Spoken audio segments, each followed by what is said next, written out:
If you found yourself comparing your 2022 to your 2020 numbers and wondering what the hell you're doing wrong, this video is for you.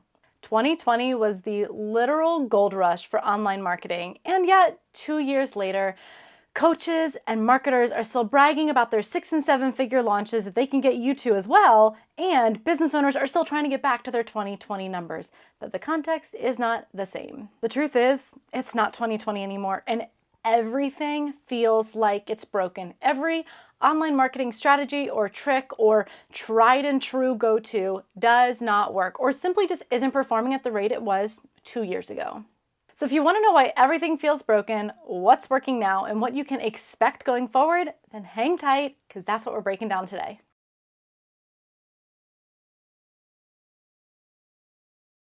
Hi, I'm Brittany McBean. I'm a launch and funnel strategist and copywriter, and I have seen a big trend in my clients' past and current performing funnels and live launches. I started my business in 2019, which means I was in the gold rush in 2020, and quarter after quarter after quarter, we have been tracking our clients' funnels and launches and seeing a significant change in the numbers. Even what was working so well, nothing has changed and the numbers have plummeted. So if that's you, it's not your fault. You're not broken, marketing just is. So let's look at the difference between 2 years ago and now. In 2020, the online marketing world blew up. Conversion rates were at an all-time high, revenue was up, sales were up, money was just flying in like it was the Wolf of Wall Street. But the reality is, context matters a lot. And while it can sound so good to say, we had our first 7-figure launch, or our sales page converted at 32%, the reality is that may not be a good benchmark for what you should be doing or what you could be doing right now. Yes, in the beginning of 2020, we hit kind of a recession. People were really scared. People were being laid off. They were losing their jobs. Yes, that increased some innovation and freed up some time, but there was some financial scarcity and fear going on. And at the same time, people were now home. They had all the time that they would have spent at dinners and galas or going out to eat or running to soccer practice. All of that time was now available, along with all of that disposable income that they were paying for childcare or paying for activities or paying to go out and eat. All of that was back in their wallets as they were sitting at home on their computer. And on top of that, everyone was getting relief checks. Quite frankly, we were John Ralphio flushed with cash. And at that time, after we got past that Q1 fear, businesses started forming at an alarming rate, and people were punching in their credit cards like they were playing the slot machine. According to the Census Bureau, 4.4 million online businesses were created in 2020 alone. That's 51% higher than the average between 2010 and 2019. If you look at the quarterly breakdown, it's really interesting because in Q1 of 2020, there was an all-time low. Business applications filed plummeted, but in Q2, it started to rise. There's a 7% increase between Q1 and Q2 as people kind of started to figure out what the heck this life was going to look like while we sat down and waited out the pandemic and lockdown.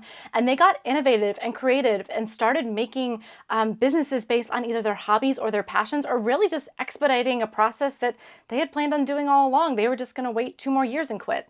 And then between Q2 of 2020 and Q3 of 2020, business applications filed increased 62%. Holy shit, that is so much. Then it dipped a little bit after that all-time high of Q3 of 2020, worked its way back up in 2021, but business applications filed have been dipping since Q3 of 2021. So that means there was a really big surge of new business consumers. So marketers marketing to other business owners now had this entire new pool of people who were sitting there ready, willing, and able to learn and buy. And it also means that all of those new businesses now had people who are a captive audience at home with their relief checks to serve. According to a Salesforce article, they said that economists predict that basically the ease of technology and the low startup cost of starting a business, combined with all of that extra time at home and in lockdown and the necessity of people losing their jobs, contributed to all of this. The difference between then and now, yes, the ease of technology is there. Yes, the low startup cost is there. Yes, the information is there. But now we have all of that information and no time, because we're back to being as busy as we ever were. The world is no longer in lockdown. Even if the pandemic is still raging, we are not acting like it. So the thing that is different is the amount of time that we have available, and quite frankly, people are not using that time online spending money or starting new businesses. Interesting fact, according to a Brookings.edu blog post, the minority populations that was hit the hardest by the economic fallout of the pandemic were among the largest percentage starting new businesses. Black business owners accounted for 26% of all new small online businesses created since the pandemic, and women have accounted for 57% of all new online businesses. That's pretty fucking cool. The most important thing to remember is just that not all things are created equal. 2 years ago and right now is not the same. And yes, we are in the middle of an economic downturn, and even in spite of all of that, because it did happen in 2020 as well, we no longer have the time, the disposable income, the relief checks, the necessity, and the ingenuity that we had when we were all stuck at home. Which brings me to my second point. So if all of those people were online, creating new businesses, creating content, creating courses, teaching people, coaching people, taking money, that meant that there was a very large influx of the exact same marketing strategies seen over and over and over again, because they were all learning from the top people who were teaching the same old information that they've taught for the past 10 years. So they all did that. And then all of their consumers and their audiences just saw the same old, tired marketing strategies regurgitated at a very beginner level again and again and again. So now our consumers are kind of burnt out on the traditional marketing strategies. The reality is, if your people, if your audience are living in that problem unaware and problem aware phase where they're always kind of discovering this information for the first time, you may not have to change your message or your marketing strategies because you're just kind of always creating new recruits, for lack of a better word. And if you are marketing to people who have been around the block, have tried a couple solutions, and by solutions, I mean anything that they might use to solve their problem, a free app, an Amazon book, read some blogs, attended another webinar, whatever that thing is, they are now jaded. They have been around the block. They have seen the different information, the different strategies, and quite frankly, it hasn't worked for them. So why would now be any different? The reality is these strategies just aren't new, fresh, or exciting. And people know that if they sign up for a webinar, there's a catch. They're going to get a sales pitch. If they sign up for a freebie, they're not on your email list and they're going to get spammed with 1 million emails. I still do all that. That's okay. We just have to know that people have gone from excited to skeptical. So what's working now is honesty, transparency, pulling back the curtain, letting people know, hey, I'm going to pitch you at the end of this webinar. Is that cool? Hey, after you sign up for this, you're going to go through maybe a week of emails. And then after that, I'm only going to email you once a week or once a month. Maybe it's letting them know, hey, just to let you know, this pricing plan doesn't have interest involved because I don't think that that really honors or respects your budget. Or pointing out, just to let you know, there is a small interest if you use a payment plan, but there is a discount with a pay in full. It's just using transparency and honesty and clarity and communication over gimmicks and tricks and strategies. And to be honest, people are over big promises. They kind of call bullshit. They know that they're not going to get that big transformation overnight. And even if you do deliver that big transformation and you can deliver on it and you have the social proof to prove it, people will still not believe it. You have to focus on meeting them where they are and getting them one step further. Not 6 steps ahead, but 1. So are your promises showing them where they could be next, that next right step, or is it creating that big wild dream that they're not likely to even believe that they can get to? And quite frankly, people are coursed out. I don't think that DIY courses are dead and you should never create them, but at the same time, most marketers and a lot of consumers have purchased enough DIY courses to know that they don't actually use them. No matter how valuable and life-changing the content is, they know that they're spending money for that to live in their inbox or a file folder. DIY courses, unless it is so accessible and so easy and so actionable and so small that someone can get an immediate win, they're not as likely to buy a large information DIY course. They want mentorship, they want experiences, they want community, they want accountability. I kind of hate accountability. I hate using that word, but they do want people to carry them through this journey, walk with them through this journey. They don't even have to carry them. They're willing to do the work.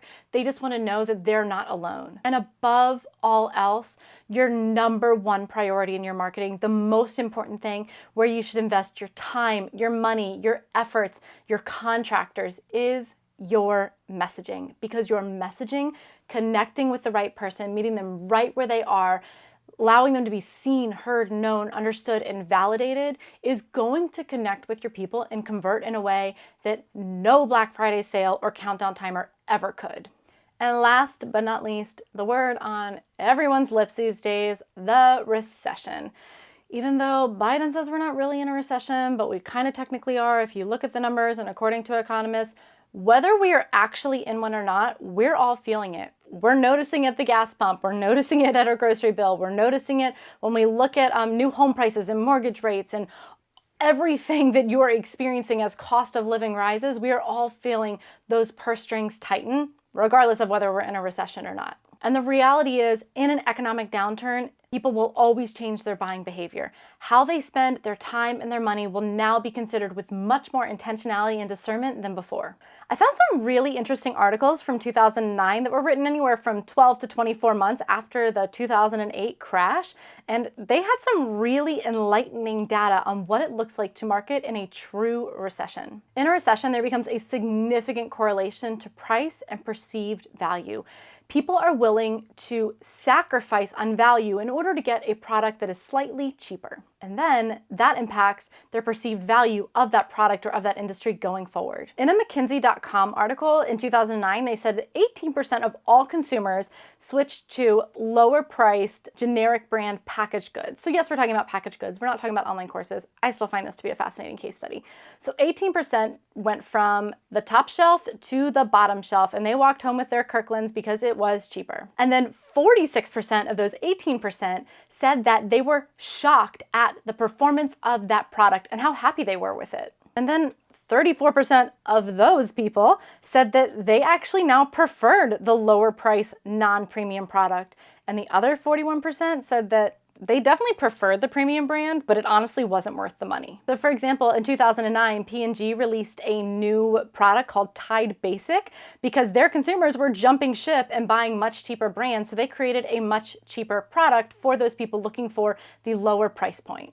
Without getting too scientific, research shows that before a recession or when we're not experiencing an economic downturn, people are really willing to pay top dollar for a premium experience. So as perceived value goes up, the price that they're willing to pay goes up significantly. However, in a downturn, they are willing to sacrifice perceived value to pay a lower price point. But then that perceived value shifts because now that they're down here with their generic brand product, they've realized I'm actually fine without that fancy packaging or that extra 10% discount that comes in it or that extra tutorial or whatever that extra fancy thing in that bell and whistle that somebody threw in. They realize they don't give a shit about it. They don't need it. They just need this product to perform the way they need it to perform. So now their expectations have shifted. They've said, I'm not as willing to spend on that premium brand because I don't actually think that it gives me any more value. So that change in perception means that we get to change how we create our products. The reality is people do not need or want bells and whistles, and that's good news. This is no longer throwing everything in the kitchen sink so that we can value stack and get people all of this extra stuff so they pay that high ticket price point. This is what is the minimum viable product with the maximum viable win for our client. That means you do not have to film your course on a fancy camera. You can film it on a freaking potato because as long as the content is there, people are going to feel like they paid for the value that they got. People won't care if your team has built out a custom forum app if they can just get the same thing in Facebook. They are not willing to pay for the extra thing if they can get the same thing in another easier, cheaper way. So that means that you need to think about making your content and your products and your offers as simple, as valuable, and as accessible as possible. How pared down can you make it? How actionable can you make it? How accessible can you make it without compromising value and maybe even adding value? And since you no longer have to pay for the most expensive hosting platform, and you don't have to have a videographer and a graphic designer and an editor or whatever those things are that you would pay for, you get to drop your prices a little bit without necessarily being in a race to the bottom. If you drop them too low, that kind of screws everyone, including yourself, over. But you can stay competitive by making accessible products and leaving all the bells and whistles at home. And that means that if you have a premium product, because low ticket, low price offers are not the only ones that thrive in a recession or a downturn. If you have a premium product, your job is to make that product as valuable as possible, making sure that every single feature earns its place and significantly impacts your client, your customer, your student. So go ahead, build out those high ticket programs, but know that there is going to be a smaller portion of the consumer base that is buying them, which is completely fine. And you better make sure that every single thing in there is not smoke and mirrors, is not a bell and whistle, but that it earns its place and it does its job for your customer. So now that it's 2 years later, everything is different. People are busier. People are tired of the same old strategies. We're in the middle of an economic downturn. What does that mean for your marketing? If you were just asking me, which you're here, so you might be, I think the more simple, the more honest, the more transparent, the more clear that you can be in your messaging and your marketing, throwing away the gimmicks, throwing away the tricks, throwing away the value stacking and the countdown timers or the whatever those flashy things are that somebody in some course somewhere told you that this is what makes things convert. If you can pare all that down and just communicate to people why you are the one to help them and why they are so perfectly qualified and set up to succeed with you and your offer, that is what's going to connect with your people. And at the same time, I'm not a scientist, I'm not that smart, so if you're not just asking me, I want to share a little bit of something that I learned from a Harvard Business Review article. So this article poses that instead of breaking our people or avatars down by demographics, which I always say demographics are stupid, psychographics are what actually matters, they say that in an economic downturn, yes, there are going to be people who are lower earning or more vulnerable, who are going to fit into one category and pretty much have a similar buying experience, but a lot of different people based on their comfort level, the amount of resources that they have, their optimism, their personality, they're going to have a couple different responses and experiences with a recession. So the Harvard Business Review says that there are basically 4 different types of expenses or products that people would purchase in general in their life. So the first one are essentials, so necessary to survival: food, air conditioning, mattresses, the things that we perceive as helping us be safe, secure, and helping us physically and emotionally thrive. Think of the bottom of Maslow's hierarchy of needs here. These are the bare essentials. Then they have the treats, which are products whose immediate purchase is justifiable. So think about this as like the $1 to $5 bin at Target, the thing in the checkout line where you're like, that's a treat yourself moment. That's going to give me a dopamine hit, but it's also not going to prevent me from paying my water bill this month. They're going to grab it up. They're going to buy it. A postponable is a third category, and that is a needed or desired item that can be put off. So maybe a home renovation if you don't have a leak in your roof. Or maybe that is that big vacation that you've been wanting to take. We're just going to do that next year once things are a little bit more secure. Or maybe it's that in-home nanny. Or maybe it's that really high-end suit or dress. Postponable is something that somebody is not going to not want or need anymore, but they're just saying, I don't need that right now. I'm willing to put that off until things feel a little more secure. And the fourth category is an expendable expense, which is just something that is quite frankly unnecessary and unjustified, that when someone is feeling a little less certain, a little less secure, that just goes out the window and it's not even on the table anymore. The interesting thing is, essentials are the same for everyone, but the treats, the postponables, and the expendables, those vary based on the person. It does not immediately line up with earning or socioeconomic class. Those are subjective. So let's talk about those 4 different categories of psychographics or people. So the first one is the slam on the brakes consumer. This is someone who is most likely to be the most vulnerable and most impacted by a recession or an economic downturn. Yes, they're more typically a low income earner, but they could be a high income earner who has a lot of anxiety about the future or has some life circumstance that is really impacting them. Having to care for an aging parent, having to have an adult child move back home. There's something going on in their life that is increasing that level of anxiety and kind of putting the brakes on everything but essentials. The second category that the Harvard Business Review outlines is the pained but patient consumer. So this is someone most likely in that kind of middle class, middle ground, not experiencing unemployment, but also not the CEO of a large corporation. And they are going to now be more aggressive in their conservation of their other resources, just less aggressive than that slam on the brakes person. Basically, this group of people is resilient and optimistic, but still extremely cautious. The comfortable but well-off consumers are people that really still feel pretty secure in a recession. They're not really going to change their buying behavior, except the fact that they are just thinking about it more, being more discerning, and comparing this option versus this option. So they're not going to not buy that thing, but they are definitely going to do a couple more Google searches, read a couple more reviews. So this means that social proof is going to matter. Making sure that your features are not bells and whistles and they are valuable is going to matter. They are now comparing your program, your offer, your product with someone else's. That doesn't mean that you're in a game of comparison and it's just a race to the top or a race to the bottom. It just means that you need to make sure that every single thing, every feature in your product counts and that you're accurately communicating that to your reader. And then the fourth one, interestingly enough, is the live for today consumer. This is not the highest earning consumer, but it is the consumer that, at least mentally, is the most unaffected by an economic downturn.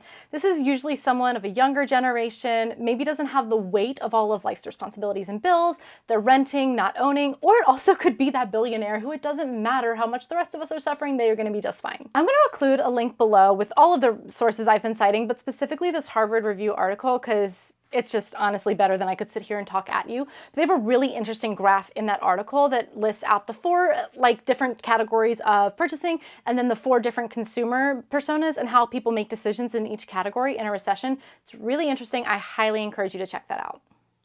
But if you hear nothing else, what I need you to know is that what is working today is connecting with your people.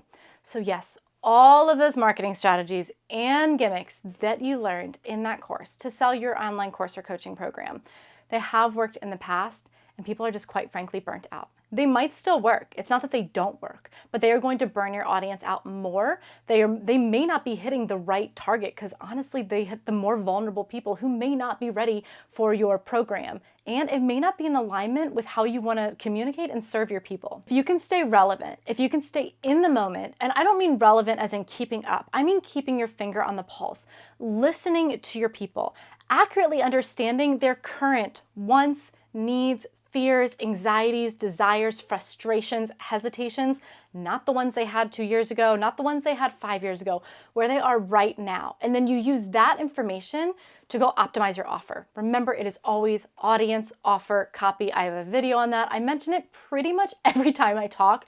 You study your people. You listen to them. You keep your ear to the ground. You find out what's going on with them right now.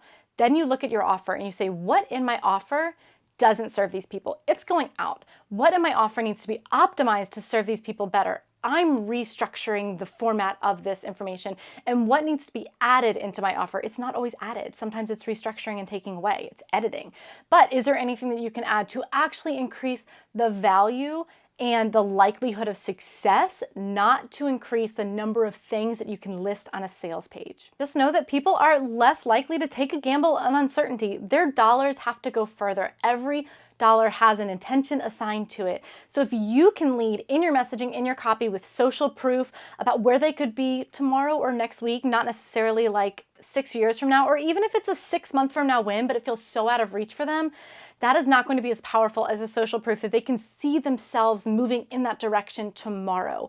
Data, stats, how many students have you served? What is the number of your success rate? What testimonials can you share that really help people see themselves inside your program? Again, not a year from now, those case studies are great, but we need to meet people where they are. So things like the social proof, the data, the stats, your guarantee, like your 30-day money-back guarantee, those are going to mitigate the risk. They're going to mitigate the uncertainty that people are feeling and experiencing as they're deciding your offer or nothing, your offer or someone else's offer. And at the end of the day, messages grounded with empathy, care, and generosity are going to stand out heads and shoulders above any marketing gimmick you've ever used before. So if you are looking at your numbers and they do not line up with what you were doing 2 years ago, it doesn't mean that you need to go in and burn it all down, or you need to go in and change everything. It could just be that things are just different now, and that is now our new benchmark, and we're just going to optimize from there. But where you start is not changing up from a webinar to a challenge, or do we do a 10-day launch or a 5-day launch, or do we do an evergreen webinar or a live launch? Those decisions make sense, but not in the answer to how do we improve our numbers. Those are the answers to different questions. So your new benchmark is what you're doing now, and your job is to focus on your messaging and your offers and connecting with your people on a deep level. And if you're not tracking your numbers, or you just really don't know how things are performing, so you're going off a feeling, which feeling matters. You have to trust your intuition and your gut, and it's pretty subjective and can be dead ass wrong sometimes. So if you haven't been in the habit of tracking your numbers, I just want to share a free resource with you. I have a launch email tracker and planner. This works for live launches, evergreen funnels, but really it's a great way to organize and plan out your launch emails. I have this brilliant coding system that will absolutely change your life as you code your emails, but it also allows you to track the performance of your email so that you and your team can accurately assess what's going on with your emails, with that back-end funnel where people are the closest to you, they're on your list, they're warm, you're connecting with them, what's going on with those emails, and then how you can start to make some optimizations and changes without just going absolutely crazy. So if that would be helpful to you, that is a free resource. The link is below, and that's just going to help you organize some of your marketing assets and have some data that you can really accurately track week after week after week, month after month, and start making more informed decisions. All right, if you made it to the end of this video, you are a champ. This was a long ass video. I talked a lot, my throat hurts, I have a headache, I need some water. I can't imagine how you feel listening to me talk this long, but if this was helpful to you, hit the thumbs up. Make sure you subscribe so that you can see what I have coming down the pipeline. And I don't think I've ever said pipeline before. That's such a buzzword. And if you have any questions, any comments, anything that you want to talk through further, drop it in the comments. I'm happy to jump in there and chat with you and start talking through what could be working for you right now and maybe what's time to change up a little bit. I'll see you in the next video.